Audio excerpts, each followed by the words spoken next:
امریکہ اسرائیل اور شام کے تعلقات بہتر بنانے کی کوششیں کر رہا ہے اور اس حوالے سے بھی اقوام متحدہ کی جنرل اسمبلی کے اجلاس کو اہم قرار دیا جا رہا ہے، کیونکہ تقریباً 6 دہائیوں بعد شامی صدر بھی اقوام متحدہ کی جنرل اسمبلی کے اجلاس میں شریک ہیں اور ان کی اہم ملاقاتیں ہو رہی ہیں، جن میں امریکی وزیر خارجہ مارکو روبیو اور پاکستان کے نائب وزیر اعظم اور وزیر خارجہ اسحاق ڈار شامل ہیں۔ اس کے علاوہ نیو یارک میں ایک تقریب میں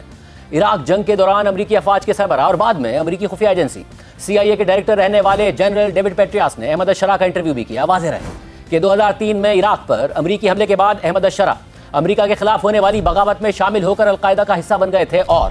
امریکی فورسز کے خلاف لڑائی میں حصہ لیا تھا، اور اس طرح دونوں اس وقت ایک دوسرے کے مخالف فریق تھے، اور بعد میں القاعدہ سے تعلق کی وجہ سے امریکہ نے احمد الشرع کے سر پر $10 ملین کا انعام بھی رکھا ہوا تھا، جو کہ اس سال ٹرمپ انتظامیہ نے اسد رجیم کے خاتمے کے بعد ہٹا دیا تھا۔ انٹرویو کے دوران احمد الشرع نے ڈیوڈ پیٹریاس سے کہا کہ یہ اچھی بات ہے کہ ہم کبھی میدان جنگ میں آمنے سامنے تھے اور اب ایک دوسرے کے ساتھ ڈائلاگ کر رہے ہیں۔ اس دوران ڈیوڈ پیٹریاس نے احمد الشرع کی تعریف کرتے ہوئے کہا کہ آپ کا ویژن مؤثر اور بالکل واضح ہے، آپ کا انداز گفتگو بھی انتہائی متاثر کن ہے۔ اس صورتحال میں سوشل میڈیا پر شام میں امریکی سفارت خانے کی جانب سے 2017 میں کیا گیا پرانا ٹویٹ بھی دوبارہ وائرل ہو رہا ہے، جس میں امریکی سفارت خانہ احمد الشرع کے سر پر $10 ملین کے انعام کی تشہیر کر رہا ہے، جو کہ پہلے ابو محمد الجولانی کے نام سے جانے جاتے تھے۔ اس ٹویٹ پر تبصرہ کرتے ہوئے معروف صحافی مہدی حسن نے لکھا کہ امریکی حکومت نے اس ہفتے شامی صدر کو اقوام متحدہ کی جنرل اسمبلی میں شرکت کے لیے نیو یارک آنے کی اجازت دی، جبکہ فلسطینی صدر کو آنے سے روک دیا، مگر وہ اپنا پرانا ٹویٹ ڈیلیٹ کرنا بھول گئے، جس میں احمد الشرع کو دہشت گرد قرار دیا گیا تھا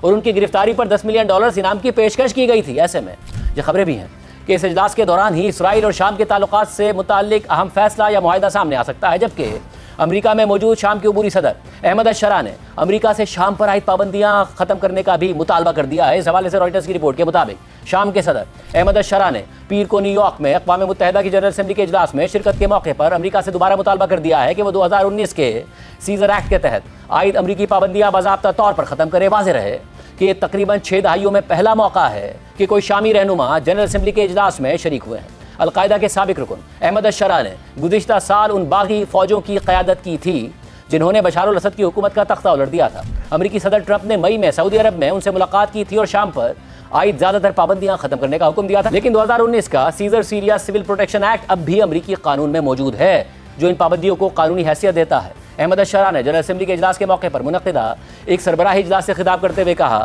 کہ سابق شامی قیادت پر عائد کی گئی پابندیاں اب مزید جائز نہیں رہیں اور شامی عوام انہیں براہ راست اپنے خلاف اقدامات کے طور پر دیکھنے لگی ہیں۔ احمد الشرع نے مزید کہا کہ ہمارے سامنے اپنی معیشت کو دوبارہ کھڑا کرنے کا بڑا مشن ہے۔ شام کے پاس ڈائیورس افرادی قوت ہے، وہ کام سے محبت کرتے ہیں، یہ ان کی فطرت میں شامل ہے، لہٰذا فکر نہ کریں، صرف پابندیاں ختم کریں اور آپ نتائج خود دیکھیں گے۔